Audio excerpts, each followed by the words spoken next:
On sent que nos territoires de montagne vivent un peu une période de bascule climatique parce que nos montagnes elles sont sentinelles du changement climatique. On est déjà à plus de degrés dans les Alpes et ça a énormément de conséquences.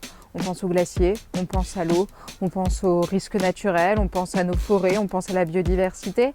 Et ça a aussi des conséquences directes sur nos vies, sur notre économie. On va penser au tourisme l'hiver avec les stations de ski, mais ça va aussi impacter notre agriculture, ça va aussi impacter finalement l'économie de la forêt. Et puis les montagnes, elles sont aussi confrontées aux enjeux de la décarbonation.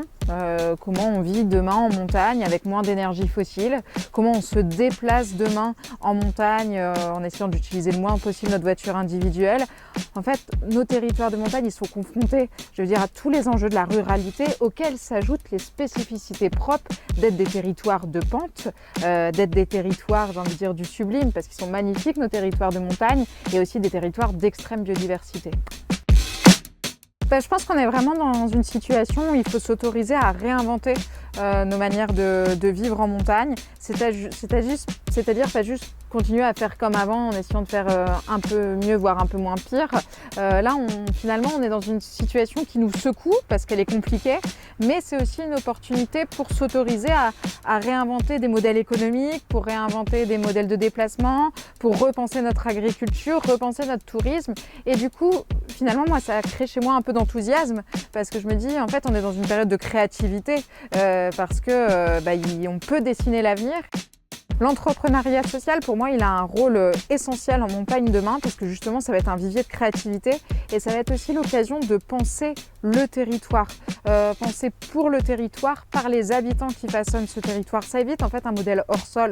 Ça permet de se créer des économies qui sont adaptées aux spécificités de chaque vallée, de chaque territoire de montagne parce que c'est pas vrai qu'en Ariège ou en Tarentaise, on va faire un copier-coller. Il y a vraiment besoin de penser selon le territoire dans lequel on vit et du coup moi j'ai envie plutôt d'accompagner toutes ces dynamiques qui sont porteuses d'espoir et qui je trouve souvent, et on l'a vu aujourd'hui dans les rencontres, sont très lucides sur les enjeux de la montagne d'aujourd'hui et de demain et proposent déjà des solutions.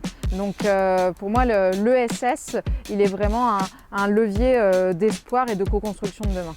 Et ce qui est aussi rassurant, c'est qu'on se rend compte que tout n'est pas inventé, que finalement dans les territoires de montagne, il y en a déjà énormément de personnes, de collectifs qui ont des envies, ont des énergies, ont des projets, mais qui malheureusement ne se sentent pas souvent assez soutenus, accompagnés méthodiquement, financièrement, etc. Et qui du coup se sentent des fois un peu seuls.